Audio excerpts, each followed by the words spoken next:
It's your boy Williams Fitness back with another video, and this time, as you've guessed, it was coming. Shawn Rhoden. Let's talk about Shawn Rhoden. Now, personally, I think Shawn Rhoden has been overlooked year after year after year.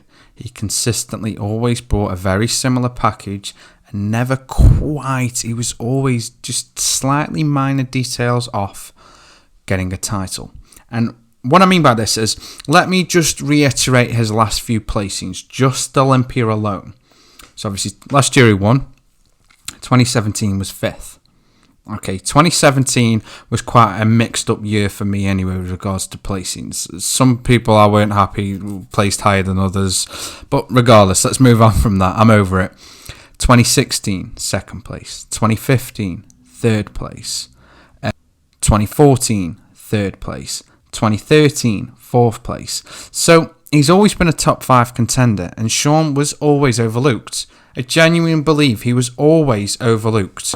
I think between Phil Heath and Kai Green and maybe Dexter Jackson, obviously, a few more years ago, I think Shawn was always overlooked every year. I think at the time, probably from like 2013 till 2015 maybe, it was kind of a battle between him and Cedric. I think they sort of brought the same similar package. But I think this took a toll on Shawn a lot. He was always in the top 5 and never quite making it. And I genuinely think sometimes the judges were overlooking the fact that, Phil, although he was bringing good packages year in, year out, I genuinely don't think some of the even Mr. Olympia titles Phil's won were just. But again, these placements are set in stone. It is what it is. We move forward from it. So I think Chris Aceto is obviously Shawn's his coach and trainer. Just coach. His trainer. He trains a lot with like Charles Glass. And those of you who don't know who Charles Glass is are not bodybuilding fans. I'm sorry. I will make a sweeping statement. Charles Glass is the OG. The fucking OG of training. I don't care if you want to bring out Abdullahs and Neil Hills. Yes, they are fantastic, but Charles Glass is the OG. And that's who trains Shawn Rhoden. And I think Charles Glass, Chris Aceto looked at all these previous placements and what was going on and thought, you know what? F this. We're bringing something special. Roll on 2018 press conference, which was probably one of my favourite press conferences of all time. The battle between Shawn Rhoden and Phil Heath. And Shawn was like, look, Phil, it's not your year, it's my year. And I was sat there watching it and remember thinking, wow, that's a bold statement. But then in the back of my mind, I'm thinking, okay, what's Shawn bringing? Because this isn't just confidence. This is a whole new enthusiasm he's bringing. And he knows he's got something very special. And he must have seen a chink in Phil's armour, a weakness, whatever it may be. Because obviously 2018, don't forget. 2017, don't forget, was the whole bubble gut battle between Phil and, I don't know if you can remember him, but Louis Marco, who used to do essentially what I'm doing now, what Nick Sexton Power Axe Muscle doing. He's just kind of retired from it, so to speak. And there was a big battle over the bubble gut. So maybe Shawn, Chris, and Charles maybe looked at that and thought, okay, let's work on the midsection. And that, I genuinely think, is what destroyed Phil, was the midsection. Now, obviously, we heard from Phil that he had a hernia issue, blah, blah, blah. We've moved past that. I'm not trying to bring that up, but I'm just trying to use it as a reflection point of where he made his progression and won. So, obviously, Shawn Rhoden has got probably the best midsection in bodybuilding right now. Hands down. I don't think it can be argued with any other bodybuilder on the Olympia stage from 2018. Shawn Rhoden's midsection is brilliant. And I think that's where he won. He was overlooked year in, year out. He always placed top 5. Obviously, he's won a lot of other shows, handfuls of shows. And let's not take away from the fact, though, guys, that Shawn's 44 years old. I know, 44 years old. So we all look at Dexter, obviously, because he's in his 50s and think, oh, he's really old, he's getting on. Shawn's getting on just as well, and he's still bringing the physique of someone in his 20s.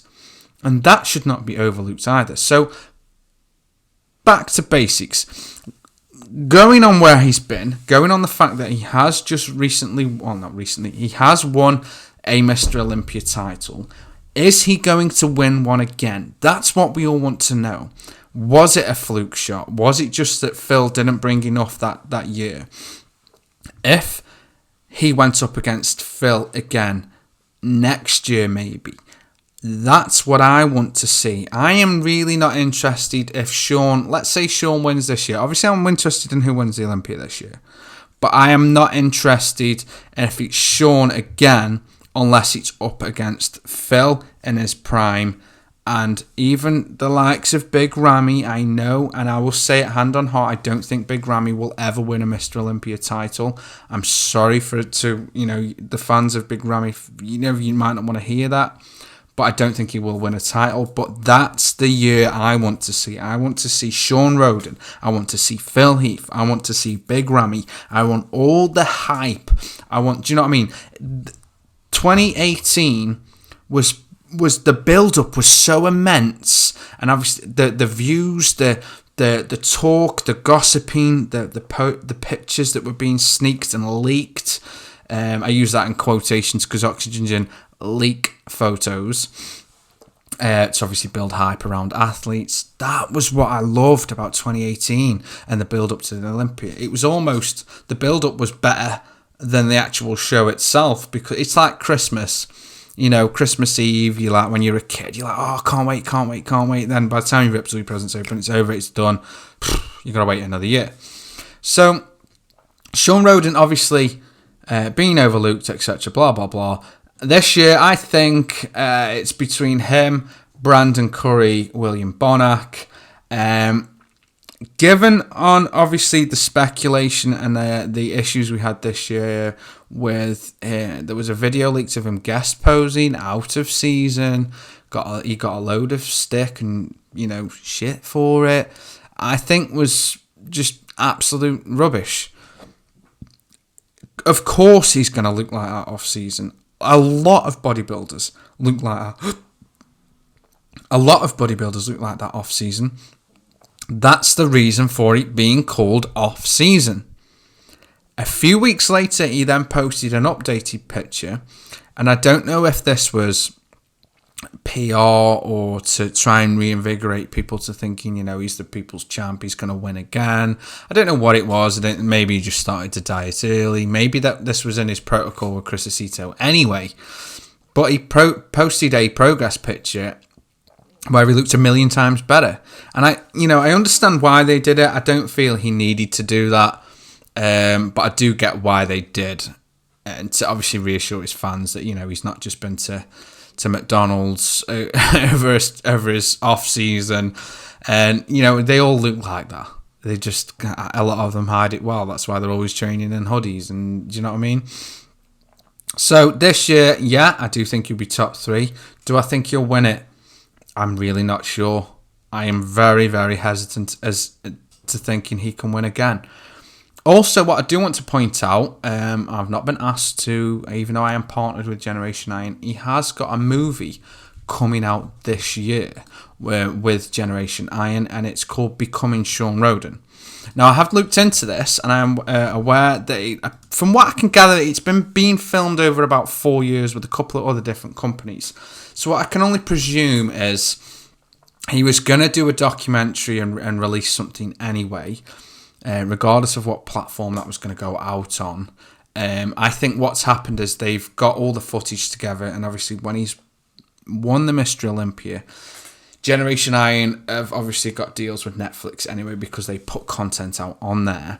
I think what they've done is they've all teamed up together and gone, right, let's get this old footage together, let's get the Olympia footage, let's do some post footage, and then let's get a bit of a movie together just on Shawn, and then basically to biography of his life achievements and what led to that point and what he's done post after that point.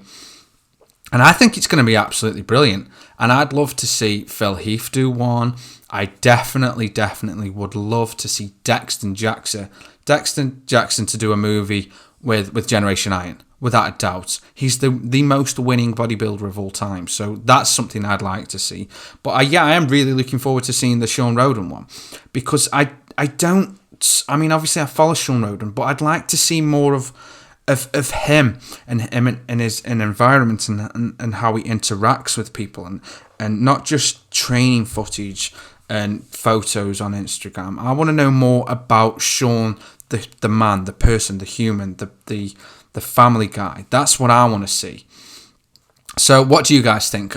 Do you think he will win again?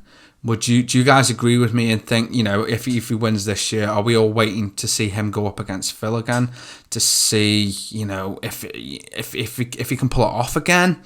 I mean, that's what I'm waiting for. Comment below. Do you think Shawn Rhoden will win this year?